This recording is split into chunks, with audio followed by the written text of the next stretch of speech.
It's live. Philip Clement. We better talk here on a we call it Wednesday. Is it Wednesday? Oh, it's Wednesday. Wednesday. Wednesday evening, right? We're only going to go about 20 minutes tonight. Wish I could go longer. Ideal world, I would go longer. I think we can all wish for a good 20 minutes if you catch my drift. But aye, be a good 20 minutes regardless, folks. And then we're going to dive straight in. I was going to say straight into bed. No, there's work to be done. Won't be diving straight into bed, but here, I'm going to answer a few questions. It's the international break. You know, we can take it easy on these wee international breaks, can't we, folks? At the end of the day, moonpig.com, brilliant. What an ad, just getting the chat up on my phone. Pure loyalist. All right, Stevie, hope so. Yes, all is all good. I mean, I kind of want to talk about January, but I feel like it's almost too early in the week to talk about January, to be honest, because what else is there going to be talk about next week? I mean, we're sitting on Wednesday, man. The football ended on Sunday, and it feels like there's nothing to even remotely talk about. Lennon Miller, that is a name that has been dropped in the news the last couple of days. We can't afford Lennon Miller, to put it bluntly, or at least won't be able to compete with Celtic, which is the reality. But here's another reality check now. We did make a video on Fog Football, so don't want to just repeat what I said there, right? But see, when you look what we spent on Oscar Cortez with an obligation to buy the 4 million at the end of this year, right? End of the season, 2 million on Igamani, other money like on Proper. Proper looks like an absolute flop, folks, doesn't he? Because Clement doesn't seem to fancy him, and I think once Clement doesn't fancy, there's not much of a future here. And it's like, you add all their fees together, man, you're looking close to 10 million.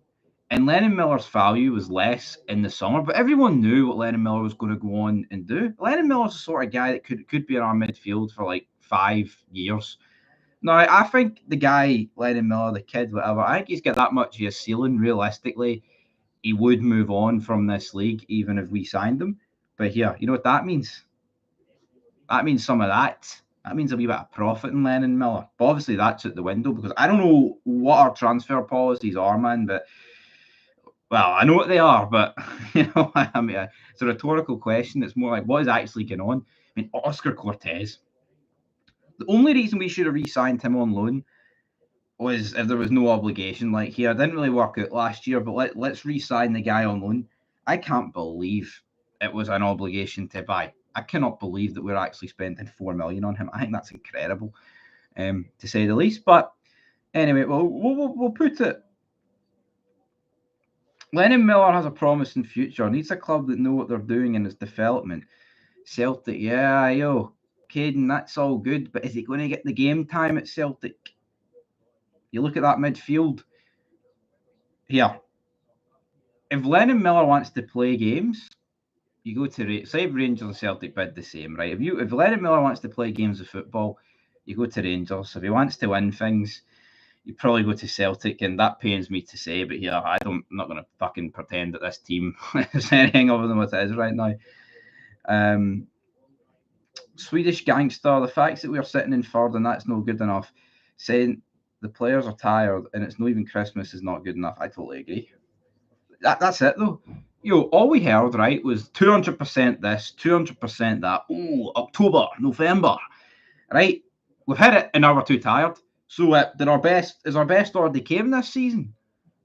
I don't understand it. Don't understand it in the slightest what's going on there. But 200%. I don't get Clement, but like I said, he's got more spins than a washing machine. We can't trust the guy. I can't trust the guy. And when he comes out with statements about the fans, like, we already made a video on it this morning about Connor Barron when he's talking about the fans, they don't know the facts, as the title of the stream is, and what else did he say? He's like, they think they know everything. We don't know everything. Not everybody knows everything, right? There's not one person on this planet, even the smartest person on this planet doesn't know everything, right? But the reason why Connor Barron, I just got a big massive subscription alert. The reason why Connor Barron's decision to get subbed off got booed wasn't as much down to the substitution. It's the fact he was taking off one of the better players in a performance that was abysmal and not good enough. As I said earlier, if we were winning 5-0, no one would have cared if he took off Lennon Miller. It's the fact that the state of the club, right, we're sitting third, we're 9 points behind. If we're being honest, right, we should be more. We have won a lot of games by 1 goal. The fact that we've only scored 16 goals in the league and 6 of them came against Ross County, we're averaging a goal a game, which is, I don't need to even sit here and explain how that's. See, averaging a goal a game, man, that averaging a goal. I know we're taking away the Ross. Could we take away the Ross County game for the sake of it? Because it looks like an anomaly, man. That doesn't look like it's the normal showing. But that's like you would expect. That's bottom 6 form, averaging a goal a game. Because if you're averaging a goal a game and your defence is shite, like ours is most of the time, you're not going to win every game. You're going to draw 1-1. You're going to get beat 2-1. Hearts should have drew against us. There's been, look at St Johnstone, narrowly beat them, Dundee, United, Hibs. All these games are 1 goal in it. It's not like we were dominant. Nowhere near like that. I'm worried about him. Well, I say I'm worried. I'm not worried about Clement. I wish I could like the guy, but I just can't. The players will be limping on the pitch by March by his logic. Well, according to Clement, we'll be 400% ready by March. He's an excuse maker. He's an unlimited excuse maker. He talks so much shite. Is Lennon Miller a fan of Rangers or Celtic? I've heard that he's a fan of Motherwell, but doesn't really matter. It doesn't really matter though he's a fan of Rangers or Celtic, does it? Does it really? Because how many players have been a fan and went to the other team? Doesn't really matter. Money talks. Did Cyril Sitters actually touch the ball his last goal? I hit his wee toenail. He didn't clip it, thankfully. Stevie Powell, unless Santa is especially good to Rangers this year, you aren't affording a signed photo of Lennon Miller. I know, this is the 1 year Santa needs to be real, isn't it? Like, he needs to whip out the bags of money, that's for sure. He needs to let Danilo have a run, as Dessers might respond and improve. Also, Tav has to be the last resort at right back. I agree. It has to be. But, Tav played like 67 minutes against Motherwell, which I completely forgot yesterday, and someone had to correct me. And then he dropped them against, Olympiacos. And I say dropped them again against Olympiacos. I don't really know. Was it a dropping or was it simply just a rest? I wish I could sit here and say with confidence that James Tavernier ain't going to be starting, but I don't know what's going on. Danilo there for free wage. I can even see that. It looks that way. Danilo's doing nothing for us. What do I want to happen? The list is too long. I said I'm only going 20 minutes a night. I want the manager to go. I want board members brought in. I want the players that are shite nowhere near the team. I want to see the youth bled through. And I want to see players that are surplus to requirements at the door. And if that's too much to ask, then maybe I'm an evil man for that. But I just want to see improvement, man. Because, I seen someone say on Twitter that Rangers are fast becoming Hibs and Hearts, right? And I agree with that. You know why I agree with that? Because it's been a lot of years since we've consistently won things, folks. Right? And when you look at it, if this guy can't get sacked being 9 points behind Aberdeen in November, then what's it going to be next year? Like, is it just like, we're not going to be 15 points behind Aberdeen next year, right? But what is the new norm? Are we like, if we're not sacking him being 9 points behind Aberdeen, then are we not going to sack him when he's like 1,000,000 points behind Celtic? Like, where do you draw the line? Like, we've seen in the past that it was enough to get people sacked, like way less than this. But now it seems like I get it. We don't want to just go through managers, folks, right? You can't really do that. But see, at the same time, you can do it because it's not good enough. What's happening right now? We're 9 points behind Aberdeen in November, and it's always going to rattle on about, we'll get them. Aberdeen will drop away. Aberdeen are going to drop away for Celtic. Does that mean we're going to get any closer to them? Who can honestly sit here in this comments and confidently say that Rangers under Philip Clement is going to catch Aberdeen? If we sacked them, I think it would be easy enough. I do, but we're no sacking. I want to live in the 90s again, not this sort of shite. Then it hit 2000. I was born, things went a wee bit downhill and then drastically went off a cliff 12 years ago. Right, Clement doesn't have a Scooby. You feel bad for him, Caden? That's good to know. Hibs and Hearts. You're closer to becoming the new Queen's Park. That's no good. They need a collapse survivor too to get anywhere near. The level of performance is pathetic. It is embarrassing. And I've had comments saying, "Oh, you need to drop the negativity, man." That Hearts game was disgusting. Your best. Sean Connery, man, that wasn't their best. If that's the best that Clement can get out of his players, he needs to walk them on, but he's not. We all know we're one more performance away from an absolute meltdown. It's no good enough, man. It's honestly unacceptable. The level of performances that have been happening. The good performance. How many games have we played? 11 in the league, 4 in the Europa League, right? That's 15. Bunch of games in the Cup. I think that takes up to like 18.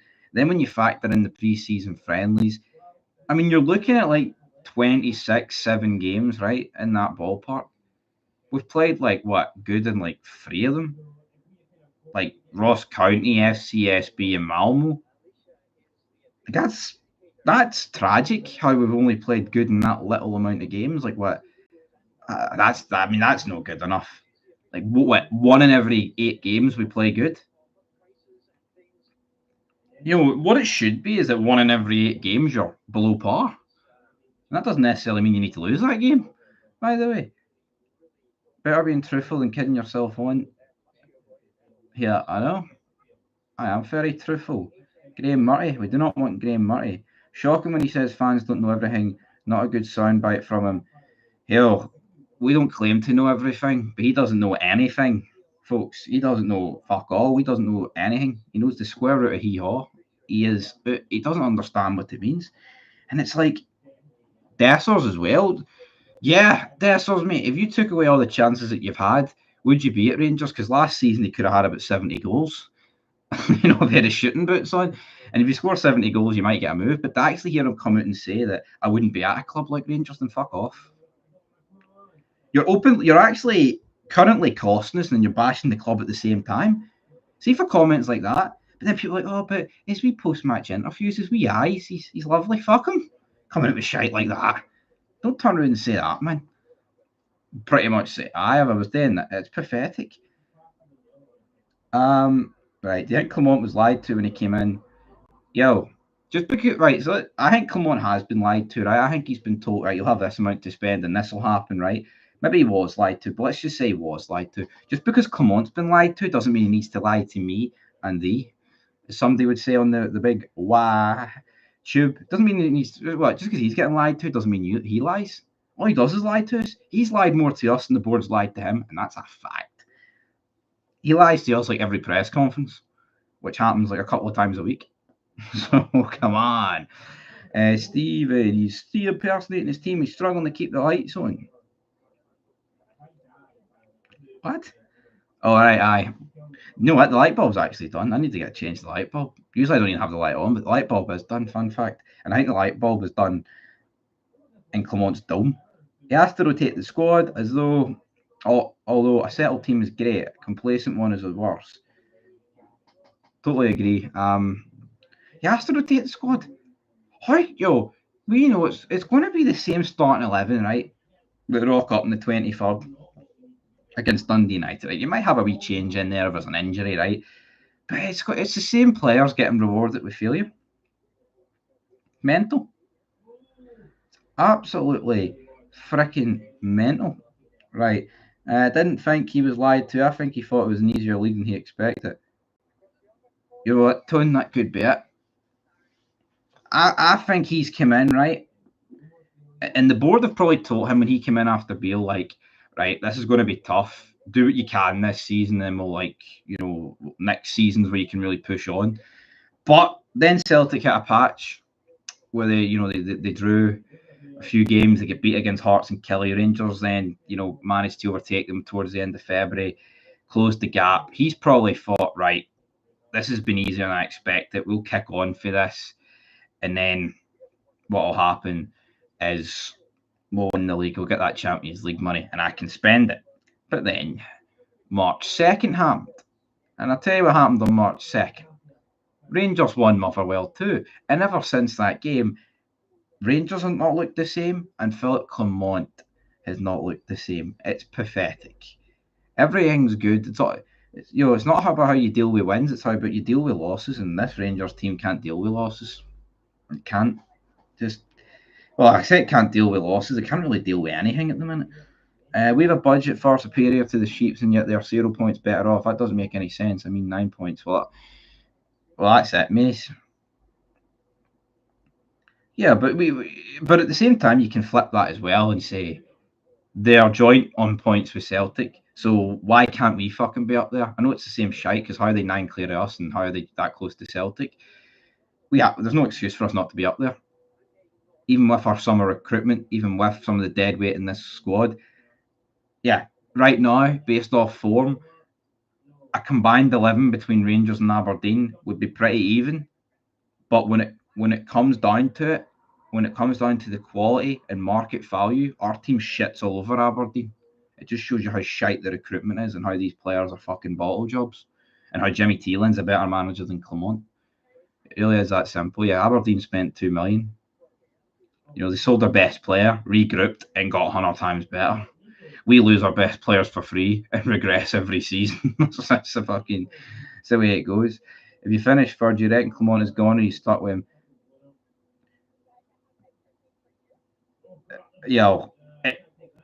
If we finish third and he stays, the club's done. That's done.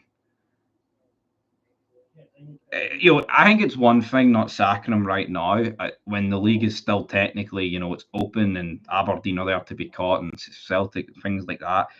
But if we honestly actually finish legit third in May, how can he stay for that? Can someone explain?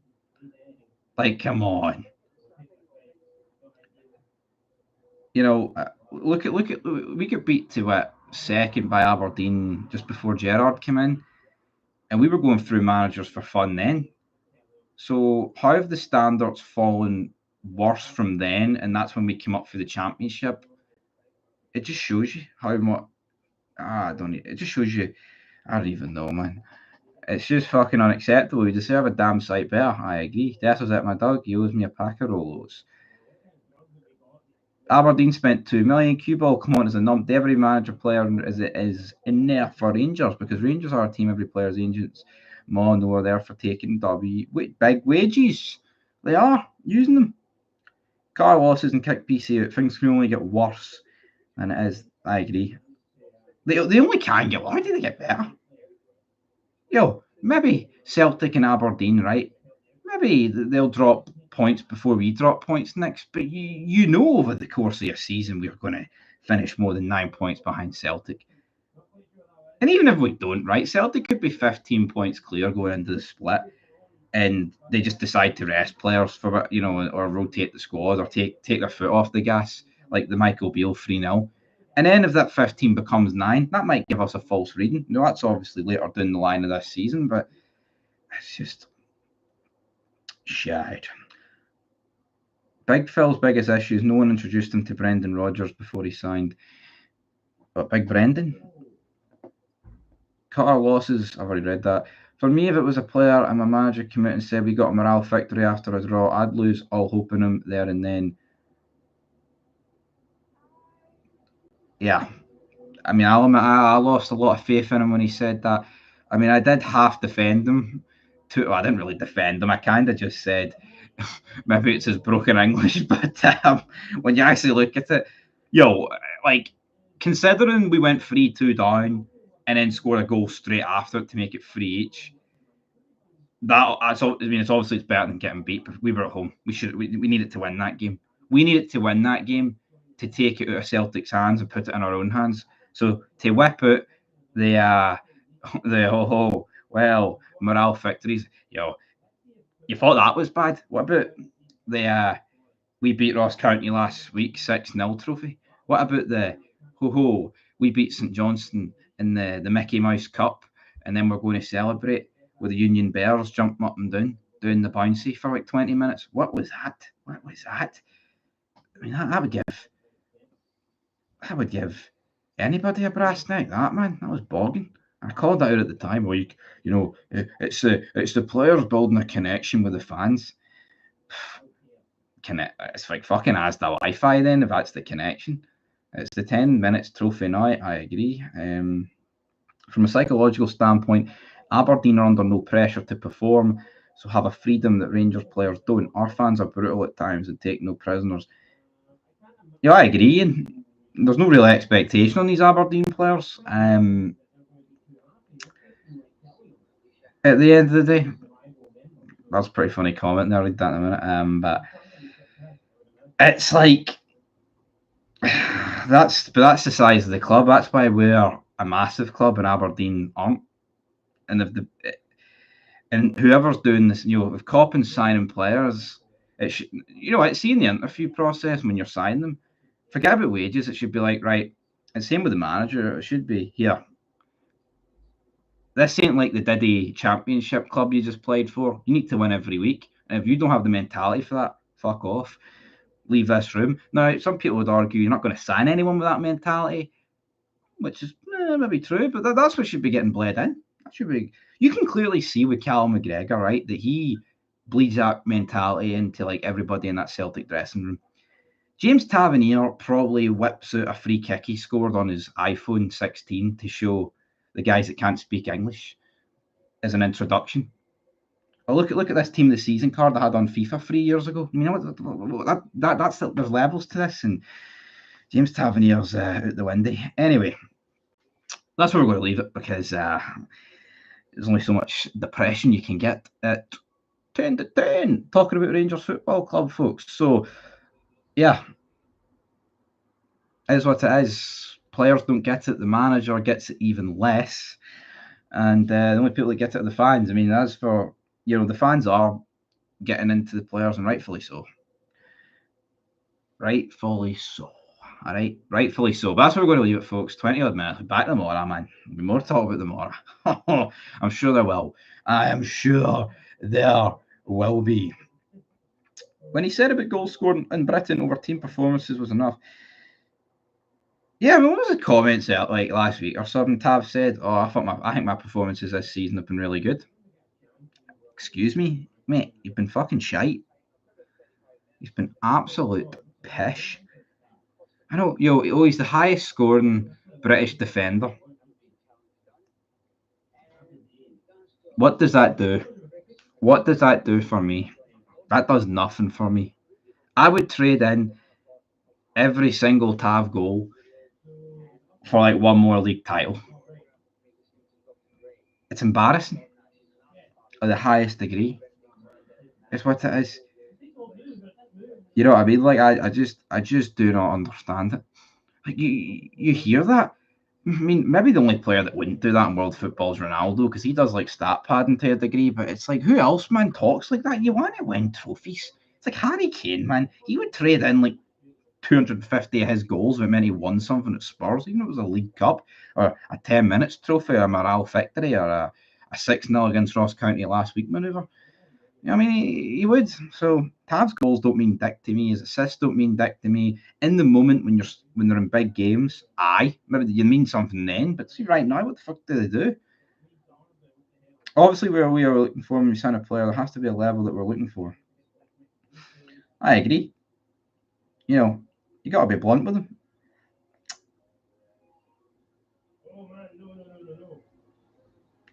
As you look your new, damn. Individually, Tav has some phenomenal stats, but as a club, we don't have much to show for it. That's the problem, folks. That's it. James Tavernier, arsehole. Honestly, I'd strip him out of the Hall of Fame. He should never have been put in the Hall of Fame. That's not his fault, by the way. That's Rangers' fault. That is Rangers' fault for putting him in the Tavernier.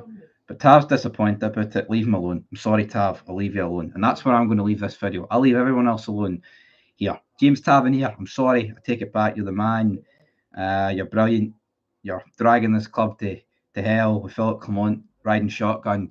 It's all right, though. I'm not allowed to say anything bad about it because James Tavernier, he's got one more goal left in him, and it's dragging us to the championship. So anyway, your thoughts down below. Peace.